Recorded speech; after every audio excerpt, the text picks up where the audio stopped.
Bismillahirrahmanirrahim. Alhamdulillahi rabbil alamin, wassalatu wassalamu ala rasuli rabbil alamin, nabiyyina wa habibina wa qudwatina Muhammad ibn Abdillah wa ala alihi wa sahbihi wa man walah, amma ba'd. Sambungan pelajaran kita dalam tafsirul Quran, tafsir terjemahan pimpinan Ar-Rahman dan beberapa petikan huraiannya dari kitab tafsir Al-Munir dan juga lain-lain. Kita sambung perbincangan kita dalam ayat yang ke-15. Ayat yang ke-15.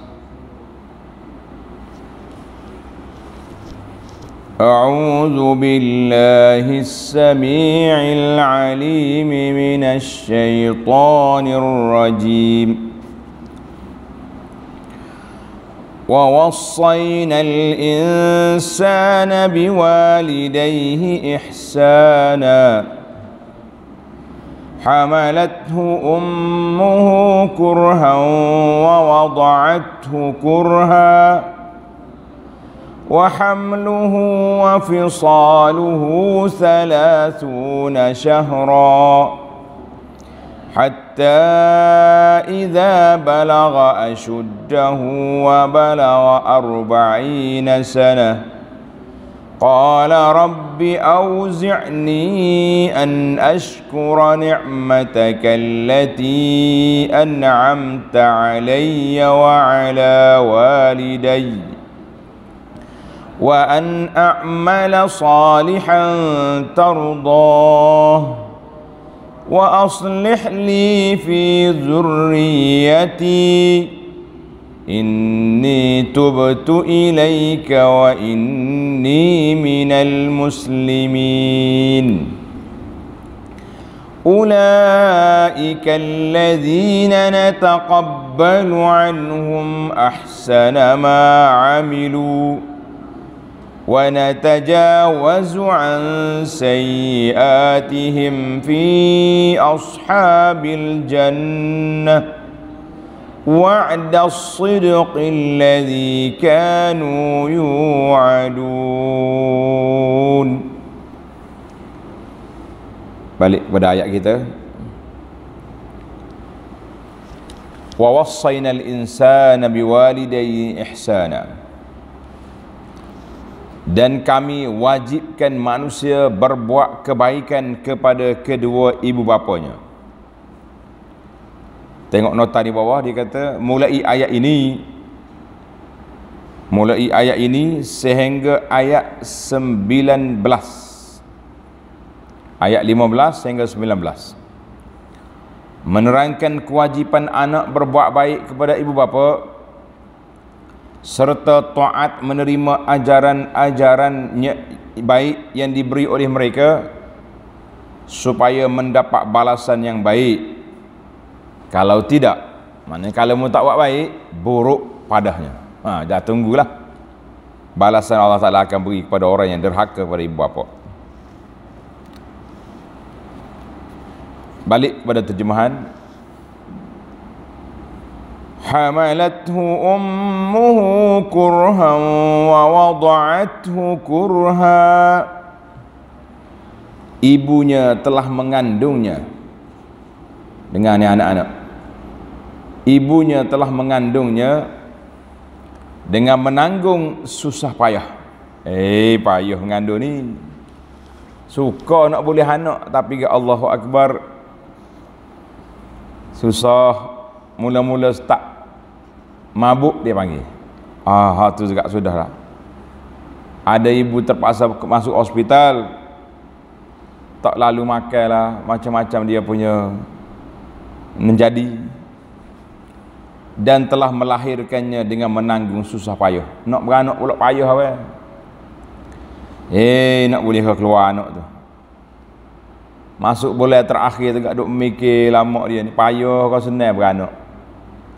Habis hari japi, habis hari tawar lagi cari nak suruh mudah keluar anak. Macam-macam. Jamu tu jamu ni makan belakang. Masya Allah. Wa hamluhu wa fisaluhu 30 syahra. Sedang tempoh mengandungnya beserta dengan tempoh menceraikan susunya. Maknanya fitam dia panggil, lepas susu. Oh, kelihatan kata lepas pek, ialah dalam masa 30 bulan. Kita kira depan ni. Setelah ia besar sampai ke peringkat dewasa yang sempurna kekuatannya dan sampai ke peringkat umur 40 tahun, berdoalah ia dengan berkata, wahai Tuhanku, ilhamkanlah daku supaya tetap bersyukur akan nikmat-Mu yang Engkau kurniakan kepadaku dan kepada ibu bapaku, dan supaya aku tetap mengerjakan amal saleh yang Engkau redai, dan jadikanlah sifat-sifat kebaikan meresap masuk ke dalam jiwa zuriat keturunanku. Sesungguhnya aku bertaubat kepadamu, dan sesungguhnya aku dari kalangan orang-orang Islam yang tunduk patuh kepadamu. Ini ayat ini menceritakan kepada kita tentang apa dia? Allah Ta'ala mula dengan wasiat. Wa wassaynal insan, tanda pelajaran ni. Wa wassaynal insan, dengan mana kami wasiat. Wasiat ni, apa dia maksud wasiat? Tanda pelajar, dia kata wahyal amrul muqtaranu bi daruratil i'tina'i wal ihtimam. Arahan yang mengandungi dalamnya supaya mengambil berat dan penjagaan rapi. Itu makna wasiat. Macam kalau kita apa-apa kita wasiat, mari anak-anak semua, ayah nak wasiat, aku berwasiat kepada kamu sekian-sekian. Maknanya pesannya yang besar yang kamu kena lakukan lepas daripada itu. Itu makna wasiat. Kalau kata suruh saja bersadah, tapi wasiat ada satu lagi kategori. Ya, itu dipanggil wasiat. Kami berpesan kepada kamu supaya apa? Buat baik kepada dua ibu bapa. Buat baik kepada dua ibu bapa kita, mak ayah kita kena buat baik. Sebab apa kita kena buat baik? Tengok ayat dia. Al-munasabah, munasabah ni. Setelah Allah Ta'ala sebut dalam ayat yang lepas, di akhir ayat perbincangan kita yang madhi, yang lepas, iaitulah Allah Ta'ala suruh kita duduk istiqamah di atas landasan syariah. Di antara contoh istiqamah itu iaitulah birrul walidain. Kita kena buat baik, berbakti, khidmat, taat dengan kata ibu bapa kita. Wa asyada bi sifatin khas, dan penekanan khas supaya buat baik pada dua ibu bapa ini setelah kita ba'da bulughihi, setelah kita sampai umur 40 tahun, kita kena khidmat kepada dia pula. Pasal itulah kata di sebahagian ulama mengatakan bahawa selagi kita belum sampai 40, kita kena manja dengan mak kita, dengan ayah kita. Ayah tu kena jaga kita lagi. Lepas 40, kamu pula kena jaga ibu bapa. Itu dia panggil, kita kena jaga dia. Biasanya kita ada anak umur 40 ni, kalau ayah paling awal kahwin pun umur 15, maknanya ayah kita sudah umur 57 tahun. Nikah 15, dia tak boleh anak lagi. Proses dulu 9 bulan mengandung, dan 57 tahun apa ni ayah kita, anak dia umur 40. Tu kalau nikah awal. Kalau nikah macam kita lewat ni, dia sibuk dengan mengaji, anak umur 40, ayah sudah 70 tahun. Betul dah tu. Maknanya skill tu bawah 40 mu jaga ayah mu jaga mu, 40 mu umur 40 mu jaga dia pula. Jangan duduk main tunggu pak tua gitu. Kan? Maka Allah Taala sebut kepada kita di sini wa wassaynal insan, Aku bagi peringatan, wasiat kepada kamu, kena jaga mak ayah kamu, ihsanan fil hayati wa ba'dal mamat. Kita kena buat baik kepada dua bapa waktu kita hidup, waktu dia hidup, wa ba'dal mamat, dan setelah mereka meninggal. Setelah mereka meninggal. Apa yang kita kata masa hidup tu macam mana, meninggal tu macam mana pula? Kita tengok. Terdapat banyak hadis-hadis ayat Quran dan juga hadis-hadis Nabi sallallahu alaihi wasallam yang menyuruh, mengarahkan sedemikian. Dalam suratul Isra tanda ayat 23, Allah kata, wa qadha rabbuka alla ta'budu illa iyyah wa bil walidaini ihsana. Wa qadha rabbuk, Allah Ta'ala tetapkan, mu jangan sembah kecuali Allah. Ini arah yang pertama. Wa bil walidaini ihsana, dua ibu bapa buat baik. Dalam suratul Luqman ayat 14, anishkur li wa liwalidayka ilayyal masir. Anishkur li, Allah suruh kita syukur pada dia, dan terima kasih pada mak ayahmu, sebab mereka yang telah menjaga kamu, mereka yang telah mendidik kamu. Itu dia panggil wasiat khassa. Dalam kitab yang saya terjemah ni, cantik kitab ni, nama dia Keindahan Islam. Nama dia Keindahan Islam, makna Mahasinul Islam, indahnya Islam duduk di mana? Di dalam satu bab dalam kitab ini, dia panggil bab kekeluargaan. Kita bawa dua bab yang berkaitan, iaitulah bab yang kelima, hak ibu bapa. Hak ibu bapa terhadap anak, mana anak kena beri penghormatan, jagaan kepada ibu bapa kita. Panjang sekali lah. Terdapat beberapa hadis dan ayat-ayat Quran yang telah kita baca tadi. Di antara hadis yang telah disebut, iaitu Nabi kita sallallahu alaihi wasallam dalam hadis yang sahih dikeluarkan oleh Imam Bukhari dan Muslim, ala unabbiukum bi akbaril kabair. Mu nak tahu apakah dosa yang paling besar? Nabi kita ulang beberapa kali, sahabat jawab, bala, nak tahulah Rasulullah, kenapa tak nak? Qala al-isyraku billah wa uququl walidain. Syirik dan derhaka pada dua bapa. Itu ayat hadis ya. Dia kembang sekali. Tadi dalam ayat yang kita baca tadi, surah Luqman, surah Al-Isra, alla ta'budu illa iya wa bil walidaini ihsana. Kemudian hadis Nabi sallallahu alaihi wasallam,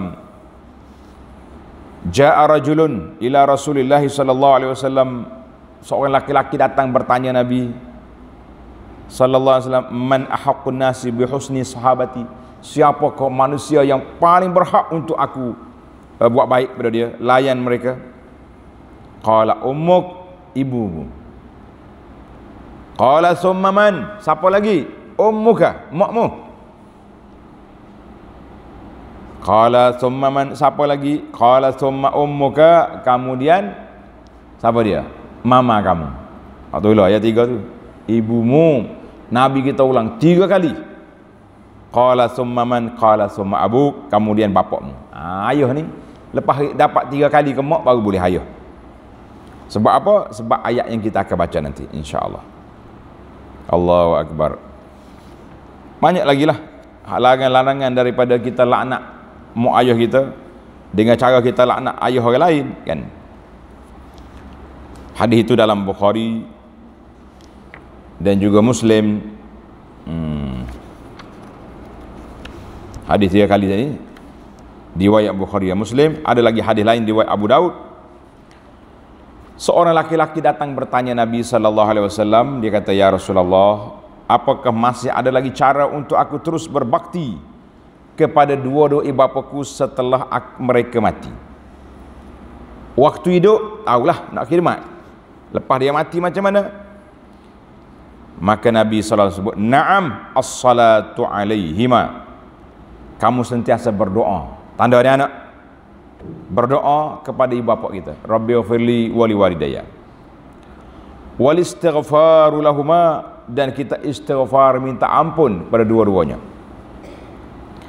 wa infazu ahdihima min ba'dihima, dan menunaikan janji-janji mereka. Mereka sebut janji apa, kita tolong tunaikan. Mungkin dia tak sempat. Wasilatur rahimil lati la tusalu illa bihima, dan hubungkan silaturahim yang tidak dapat terhubung kecuali kerana mereka. Maknanya kita kena hubungi keluarga-keluarga kita melalui jalan mak ayah kita, pak saudara, tok nenek, semua tu dikata anak beranak belaka. Wa ikramu sadiqihima, dan memuliakan sahabat-sahabat mereka. Mak kita mati dah, mak kita waktu hidup duduk kawan dengan siapa, duduk pondok dengan siapa dulu, jalan pergi masjid, kuliah dengan siapa, pergi pasar pagi dengan mak cik mana, lepas mak tak ada, kita pergi hormat pada mak cik tu pula. Masya Allah. Ada ini rawahu Abu Daud nombor 5142. Dan sabda Nabi SAW, inna min abaril bir, di antara perbuatan yang paling baik kepada bapaknya juga ibunya setelah mereka tidak ada, silatur rajuli ahla wud abih ba'da an yuwali, iaitulah kita terus berhubung baik dengan orang yang disukai oleh bapaknya selepas kematiannya. Hadis ini riwayat Muslim. Banyak ayat dalam kitab saya ni, kitab terjemahan ni banyak. Kita ada dua. Yang pertama hak ibu bapa yang kita kena tunai, yang kedua hak anak-anak terhadap ibu bapa. Kita ada dua. Mana ayah pun dia ada hak juga terhadap anak dia. Dia kena menyayangi anak dia, beri nama molek-molek, akikahkan dia, beri pendidikan, jaga molek, itu semua dia panggil hak yang mesti ditunaikan oleh bapa terhadap anak-anak. Baiklah para jemaah sekalian, kalau kita nak masuk tajuk ni sangat luas, kita pergi pada tafsir kita. Apa sebab ibu kita ni mendapat kedudukan yang tinggi? Allah Ta'ala sebut, hamalathu ummuhu wa kurha, hamalathu ummuhu kurhan wa wada'athu kurha. Sebab mak dia tu menanggung susah payah, mengandung apa susah, nak melahirkannya juga dengan susah payah. Ini punca kitanya kena hormat pada dia sebab dia susah, kan? Tu dia. Tadi hadis kita baca dah. Wa hamluhu wa fisaluhu 30 syahra. Sedang tempoh mengandung beserta dengan tempoh menceraikan susunya ialah dalam masa 30 bulan. Para jemaah sekalian, berlaku kes di zaman para sahabat radhiyallahu anhum, seorang ini berkahwin, lepas 6 bulan kahwin boleh anak. Ada sahabat kata, apa ni, nikah 6 bulan boleh anak dah ni, ni barang pelik ni.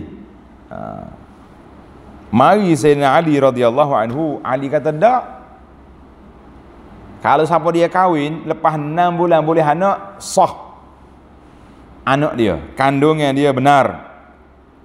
Mu tahu mana Ali? Ali baca ayat ni, hamluhu wa fisaluhu 30 syahra. Di antara dia bulan dia mengandung sampai dia beranak 30 bulan. Dalam ayat lain Allah kata ar-rada'ah, penyusuan itu haulaini kamilaini, 2 tahun. 2 tahun mana 24 bulan, betul? Mana main matematik sikit. 2 tahun berapa bulan? 24 bulan. 24 bulan. Tolak berapa? 30 tolak 24, tinggal lagi 6. Bermakna 6 bulan itu tempoh mengandung.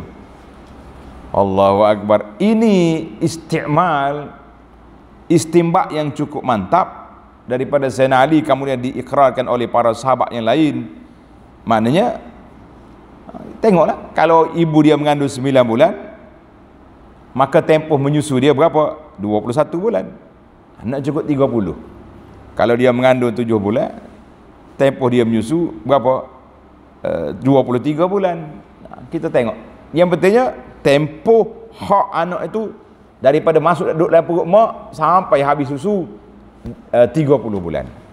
30 bulan. Kita kata alhamdulillah. Walaupun zaman kita ini banyak syarikat swasta, ibu-ibu lorak sibuk, kena beri juga masa untuk menyusu anak tu. Jangan lepas pakai swasta ke ibu angkat je, jangan. Nanti anak kita melompat kuat, menyesal mak dia nanti. Allahu akbar. Hatta idza balagha ashuddahu wa balagha 40 sanah. Setelah ia besar sampai ke peringkat dewasa yang sempurna kekuatannya.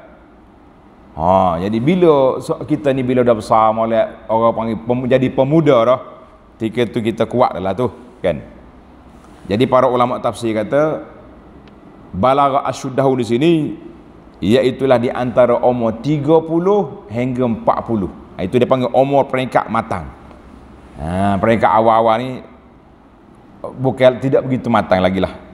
Wa tanaha aqluhu, akal dia sudah cerdik dan kepahaman juga sudah baik sehinggalah sampai kepada umur 40.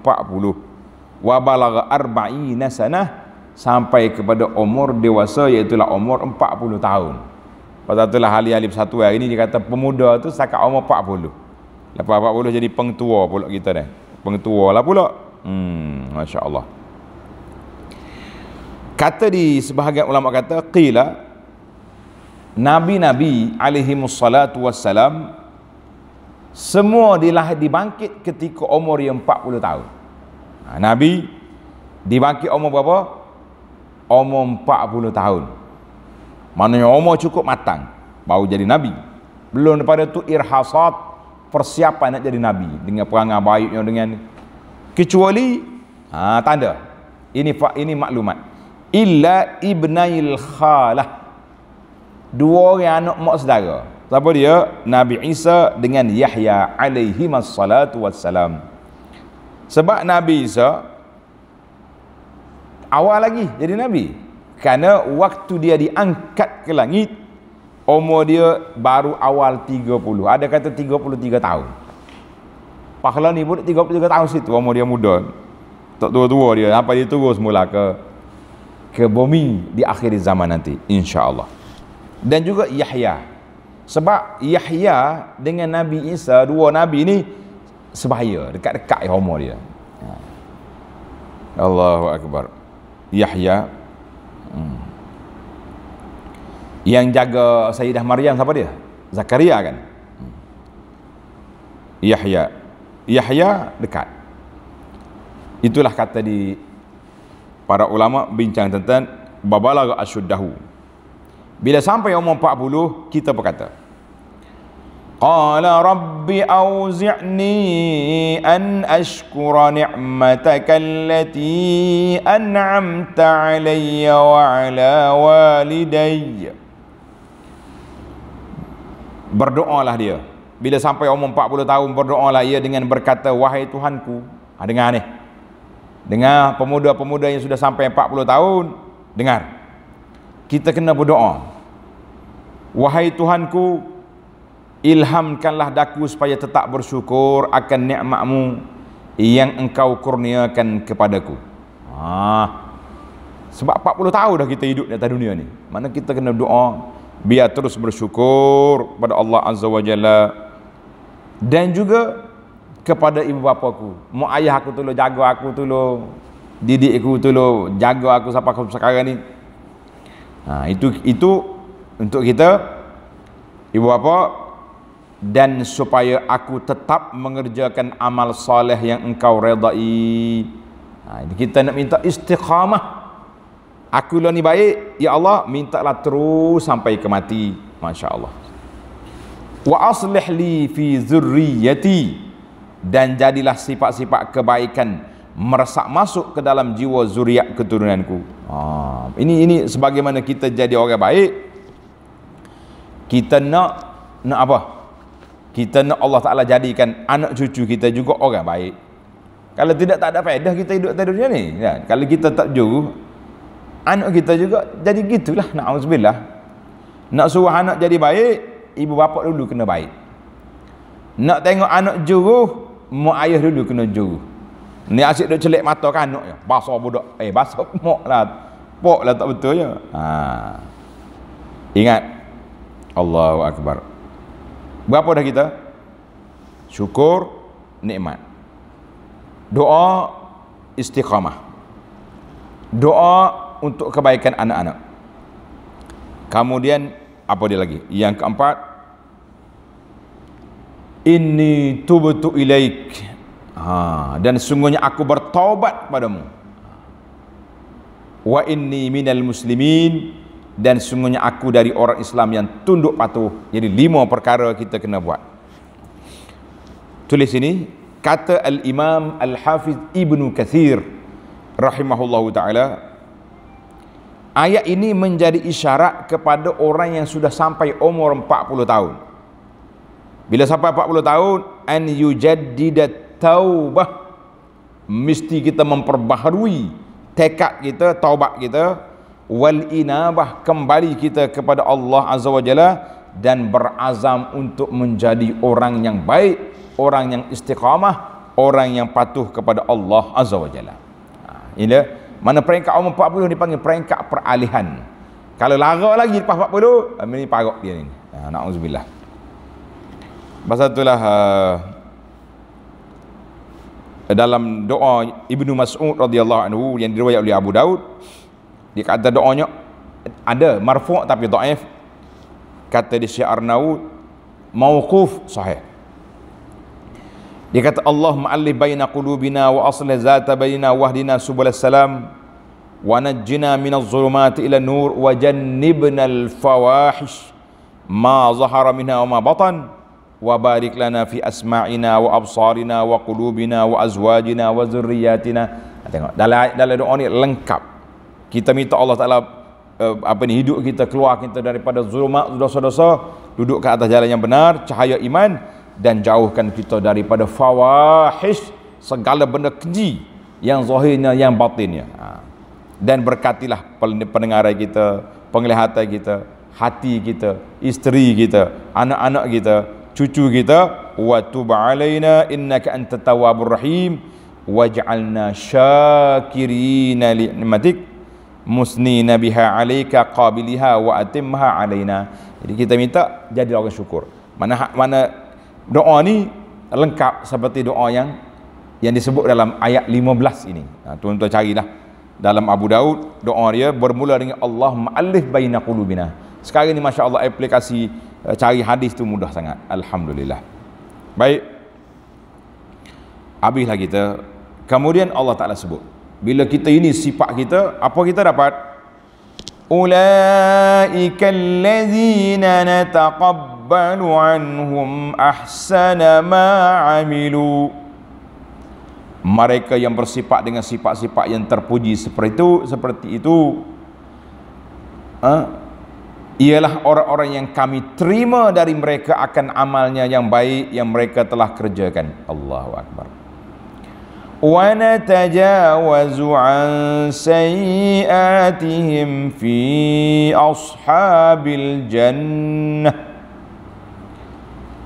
dan mereka akan dimasukkan ke dalam kumpulan ahli syurga. Wa'das sidqil ladzi kanu yu'adun, sebagai memenuhi janji yang benar yang telah dijanjikan kepada mereka oleh Allah. Allahu Akbar. Suka kita dengar, kan? Maka dalam ayat ini apa yang dapat kita fiqhul hayah, yang dapat kita simpulkan, yang pertama, buat baik, berbakti kepada dua ibu bapa adalah fardun, wajib, bukan sunat. Sebab apa kita kena baik, kena berbakti pada dua ibu bapa? Sebab melalui dialah, melalui mereka berdua lah adanya kita di sini. Kalau tak ada kita. Tak ada orang mari dalam buluh betul. Ya, kecuali dalam cerita kartun. Kata apa? susahnya mak ayah kita. Yang ketiga, oleh kerana mak kita tu susah banyak kali daripada ayah. Ayah susah juga daripada proses lagi. Nak bolehkan mak dia bukannya senang, nak wah junjung sirih sana sini kan ni. Boleh ibu pula, susah. Tapi tak sama. Kata orang tak sama bahu memikul dengan mata memandang. Ayah pergi cari rezeki, mak yang mengandung. Allahu Akbar. Kemudian tempoh paling minima kandungan 6 bulan. Sebab itulah dalam fiqh Syafi'i ini, kalau orang menikah 6 bulan boleh anak, maka boleh bin kepada dia. Boleh bin kepada dia. Tapi panjanglah cerita. Tuan-tuan nak tengok cerita ni, tengok dalam video satu ceramah yang saya sampaikan, tajuk kedudukan anak tak sah taraf. Satu seminar yang dianjur oleh pihak KIAS, Kolej Islam Antarabangsa Kelantan. Kita buat di dalam perkarangan Istana Negeri Kelantan, Kubang Krian. Seminar tajuk dia kedudukan anak tak sah taraf. Alhamdulillah, saya cakap sikit dalam masalah ini, tuan-tuan boleh tengok dalam YouTube ada.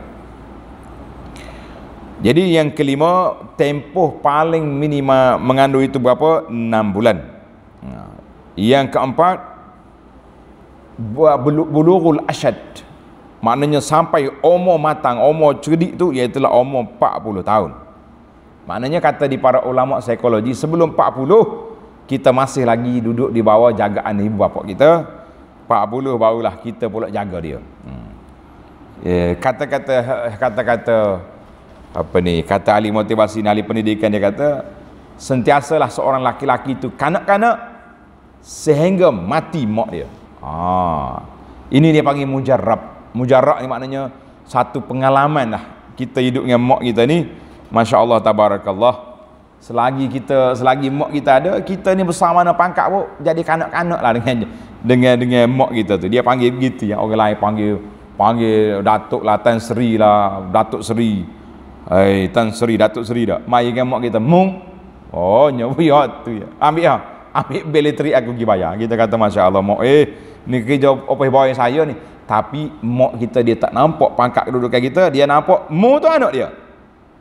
Kita dengan mak tawaduk lah sentiasa. InsyaAllah mudah-mudahan anak kita tawaduk juga kepada kita.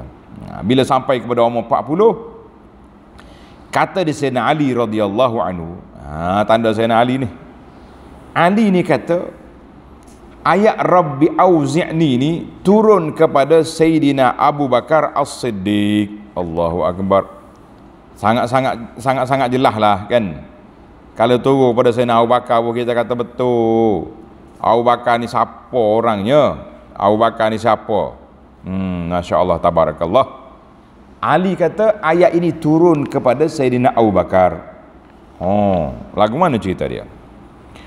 Al-Wahidi, seorang ulama tafsir, meriwayat daripada Ibnu Abbas, dia kata ayat ini turun kepada Sayyidina Abu Bakar sebab apa? Dia bersahabat dengan Nabi waktu umur dia 18 tahun, Nabi umur 20 tahun, tikah 2 tahun waktu. Dia pergi ke Syam berniaga, dia berhenti di satu tempat di bawah pokok. Nabi kita berhenti situ. Sayyidina Abu Bakar duduk tengok. Ini cerita dalam kitab Al-Wahidi. Wallahu a'lam, mana tak tahqiq dari sudut kesahihan. Nabi kita sampai di Syam, dia duduk di bawah pokok Syajaratus Sidri. Sayyidina Abu Bakar pergi jalan, siapa ke jumpa dengan Tok Rahib Padri, pendeta. Pendeta tanya, siapa dia tu duduk di bawah pokok? Apa nama dia? Abu Bakar kata, Zaka Muhammad bin Abdullah bin Abdul Muttalib. Tu Nabi tu. Dia kata dia Nabi. Tak ada orang duduk bawah pokok ni kecuali Nabi. Sudah. Masuk dalam hati Sayyidina Abu Bakar, yakin dan tasdik. Pasal itulah Sayyidina Abu Bakar ni tak berpisah dia dengan Nabi sallallahu alaihi wasallam. Orang mari kata gapo dengan Nabi pun sadaqah. Benar, tak ada bantah walaupun sikit. Masya Allah. Bila Nabi kita dibangkit jadi Nabi, umur dia 40 tahun, ketika Abu Bakar umur 38 tahun. Nak masuk Islam dan sangat-sangat benar keislamannya. Itu satu cerita. ada cerita juga, cerita wawassainal insani biwalidayhi ini turun kepada siapa dia? Sa'ad bin Abi Waqqas. Hadis ini dikeluarkan oleh Imam Muslim. Ni hadis cerita Sa'ad ni. Sa'ad bin Abi Waqqas ni radhiyallahu anhu, saat dia masuk Islam, bila masuk di Islam, mak dia mengamuk. Ni masalah juga mak ni. Mak dia mari mengamuk, dia kata, Sa'ad, bukankah Allah Ta'ala perintah kamu supaya taat pada dua bapa? Ya, betul ibu. Kalau macam tu, aku tak nak makan, aku tak nak minum, sehingga kamu tinggalkan agama Muhammad ni. Oh, sudah. Mak dia dipanggil mogok lapar. Mogok lapar. Tak makan, tak minum. Orang lagi paksa dia, kau buka mulut dia, suak makan dia. Maka turun ayat Quran, wa wassainal insana biwalidayhi, buat baiklah kepada makmu. Dalam surah Luqman, wa in jahadaka ala an tusyrika bi, kalau dia sungguh nak suruh syirik, jangan buat. Buat baik untuk kehidupan dunia, untuk agama jangan ikut. Allahu akbar. Kan, itu dua kisah. Kata di Sayyidina Ali, ayat ini turun pada Sayyidina Abu Bakar sebab apa? Tanda tuan-tuan, aslama abawahu jami'an, dua ibu bapa dia masuk Islam sekali. Walam yajtami' li ahadin minal muhajirin, tidak terkumpul kepada orang muhajirin yang dia dan dua ibu bapanya masuk Islam sekali, kecuali Sayyidina Abu Bakar. Maka Allah Ta'ala wasiatkan kepada dia supaya jaga ibu bapakmu ni. Ayah dia nama Uthman bin Amir, gelarnya Abu Quhafah. Tulis sikit. Sayyidina Abu Bakar ni nama dia Abdullah bin Uthman bin Amir bin Amru bin Ka'ab bin Sa'ab bin Taim. Tak aja dengar nama Abu Bakar. Betul tak aja dengar. Muka kita mengaji banyak. Ni kita cerita gini, Abdullah bin Uthman. Abu Quhafah gelaran pada ayah dia.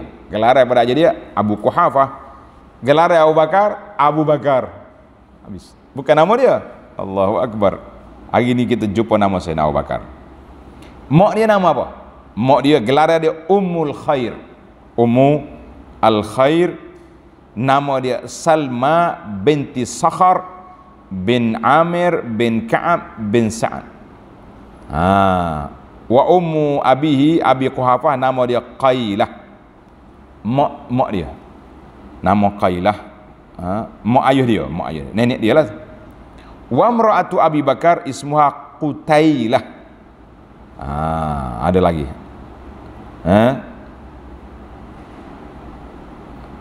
Wa Qutailah binti Abdul Uzza. Kata di Ibnu Abbas kata, ayat Quran ini Allah Ta'ala perkenankan doa Sayyidina Abu Bakar, wa an a'mala salihan tardah wa aslih li fi zurriyati. Dengar, dia doa, dia kata, ya Allah, ya Tuhanku, lepas pada aku dapat nikmat ni, berilah kepada aku tetap mengerjakan amal yang soleh, dan jadilah sifat kebaikan ini meresap turun kepada keturunan aku. Kata di Ibnu Abbas, Allah Ta'ala perkenankan doa Sayyidina Abu Bakar, dia dapat merdekakan 9 daripada orang Islam yang awal, yang diseksa, yang diazab oleh Quraisy di Mekah. Sayyidina Abu Bakar merdekakan 9 orang, di antaranya Bilal dan Amir bin Fuhairah, yang jadi pembantu dia dalam peristiwa hijrah. Amir bin Fuhairah. Allahu akbar. Dan tidak ada satu benda kebaikan kecuali Allah bantu dia untuk melakukannya. Masya Allah. Tidak tinggal ayah dia, anak dia, mak dia, semuanya beriman kepada Allah Azza wa Jalla. Dan maka tidak ada seorang sahabat yang beriman, dia, ayah dia, mak dia, anak dia, laki-laki dengan perempuan, semuanya, kecuali kepada Sayyidina Abu Bakar. Wa hadza dalilun ala istijabati du'ai Abi Bakar. Ini menunjukkan Allah Ta'ala perkenankan doa Sayyidina Abu Bakar. Allahu akbar. Itu kata Ibnu Abbas. Tanda tuan-tuan, ni hari-hari Asyura gini, puak Syiah duk maki Sayyidina Abu Bakar. Dia maki, kita puji. Jangan percaya ke Syiah. Syiah ni puak-puak mulut busung, hati jahat. Di antara kelebihan Sayyidina Abu Bakar, Tersebut dalam As-Sahih, hadis Sahih Bukhari daripada Abi Hurairah, satu hari Nabi kita sallallahu bersabda, "Man asbaha minkumul yawma sha'iman." Nabi tanya, "Hei sahabat, siapa puasa hari ini?" Qala Abu Bakar, "Ana," saya. "Faman tabi'a minkumul yawma janazah." Siapa dia pergi mayat-mayat hari ini? Abu Bakar angkat tangan, "Saya." "Faman man at'ama minkum miskinan." Siapa dia makan orang miskin hari ini? Abu Bakar kata, "Saya." "Man 'ada minkum al-yawma maridan." Siapa dia ziarah orang sakit? Qala Abu Bakar, "Ana." Maknanya hak Nabi tanya ke? Abu Bakar jawab radhiyallahu anhu. Kata Nabi sallallahu alaihi wasallam, "Majtama'na fi imri'in illa dakhala jannah." Tak berkumpul sifat-sifat yang baik ini kepada satu orang kecuali dia ahli syurga. Memang layaklah radhiyallahu anhu Sayyidina Abu Bakar ni ahli syurga. Yang ke-8, kelebihan yang ke-8, ayat ini ulaikal ladzina nataqabbalu anhum. Ayat ini menunjukkan bahawa Allah Taala terima apa ni? Orang yang sifat-sifat terpuji, Tuhan terima dia punya amalan. La ilaha illallah. Yang ke-9, ayat ini menunjukkan juga orang-orang yang bersifat dengan sifat yang itu adalah merupakan manusia yang terbaik atas dunia ini. Masya Allah. Yang ke-10 tanda, bila kita nak minta umur kita 40 tahun ni, kita kena berdoa minta 3 perkara. 40, 50 tak apa. Jangan pula pakcik kata, "Oh mahal ustaz, saya umur 55 dah." Tak pakai tak berdoa lah. Patut lagi doa, kan? Allah, kita kena minta 3 perkara. Tanda. Ibu bapa, tanda. Yang pertama, kita minta Allah Ta'ala taufikkan kita supaya sentiasa bersyukur dengan nikmat yang diberi. Syukur pada Allah Ta'ala, dan jangan lupa syukur, terima kasih kepada mak ayah. Ni kita duk tengok budak-budak hari ni, Allahu Akbar, duk tulis di Facebook dia, terima kasih ke bini dia je. Terima kasihlah yang link. Nah, somak lengo dengar, duk main yang link. Waktu dia baik, waktu bala bahasa menata ni. Dah, gitulah perangai. Jangan main. Nak, kita kena syukur sentiasa. Ibu bapa utama sekali. Kemudian kita syukurlah kepada isteri kita kerana dia jadi kawan kita, teman kita, pembantu kita yang tolong melahirkan anak-anak untuk kita. Tak apa tu. Lepas syukur Allah Taala untuk ibu bapa. Yang kedua, kita minta Allah Taala sentiasa memberi taufik, hidayah kepada kita untuk melakukan kebaikan yang diredai oleh Allah Azza wa Jalla sepanjang hidup kita. Ni kalau tidak orang tanya tak ada apa. Malah nanti orang tanya, siapa dia puasa hari ni? Tak. Hari Asyura apa baik wah kenduri juga. Bukan sekat kenduri, tolong buat panjelih pula kau orang. Tak supaya galak orang tak puasa. Berat kita. Siapa dia ziarah orang sakit? Tak. Siapa dia pergi ziarah orang mati? Tidak. Siapa dia hubungi silaturahim? Tak. Siapa dia dekat? Tak. Jawab dia kosong. Pas kita nak kata mana kita? Kita nak biar dalam rekod kita seharian meli penuh dengan kebajikan-kebajikan. Masya Allah, tabarakallah. Dan doa yang ketiga, wa an aslih li fi zurriyati, ya Allah perbaikanlah, elokkanlah kehidupan anak cucu aku. 3 perkara ni kena buat. Allahu Akbar. Jadi dia kata dalam ayat ini Allah Ta'ala sebut syukur dulu baru amal. Sebab apa? Sebab kita bila kita bersyukur, kita tahu siapa kita, hati kita baik, maka pintu amalan tu insya-Allah luas. Ini di antara ayat yang mengajak kepada kita, inni tubtu ilaika wa inni minal muslimin. Tidak sah kita berdoa kecuali dengan kita bertaubat dan menjadi orang Islam yang mantap. Ada 5 perkara yang telah disebut oleh Imam Ibnu Katsir di awal tadi. Orang umur 40 tahun ulang balik apa dia Ibnu Katsir kata, kita kena minta apa? Jaddidit taubah wal inabah kepada Allah Azza wa Jalla. Alhamdulillah allazi bi ni'matihi tatimmus salihat. Tamatlah ayat yang membincangkan tentang kewajipan buat baik pada dua bapa. Jangan lupa para jemaah sekalian, baca dalam buku saya ni ada beberapa hak yang perlu kita tunaikan, iaitu hak bapa, ibu bapa, dan kita sebagai bapa, ibu ada hak yang mesti kita tunaikan untuk anak-anak. Jadi insya-Allah dalam buku Keindahan Islam ini banyak memberi jawapan kepada soalan-soalan yang berlega dalam kepala kita tentang hikmah rahsia syariat. Dalam buku ni kita tak banyak bincang tentang hukum hakam, tapi kita bincang tentang rahsia. Kenapa puasa? Kenapa zakat? Kenapa arak diharamkan? Kenapa? Masya Allah, terjawab secara ringkas. Kalau nak absah lagi lah kita lain. Mudah-mudahan ada manfaatnya insya-Allah. Kita akan sambung perbincangan kita dalam siri akan datang, iaitulah tentang anak derhaka. Na'udzubillah. Siapa dia ke anak derhaka? Dan juga orang yang mengingkari kebangkitan semula, dalam siri akan datang insya-Allah. Subhanakallahumma wa bihamdika asyhadu an la ilaha illa anta astaghfiruka wa atubu ilaik. Wa sallallahu ala nabiyyina Muhammad wa ala alihi wa sahbihi ajma'in. Walhamdulillahi rabbil alamin. Wassalamualaikum warahmatullahi wabarakatuh.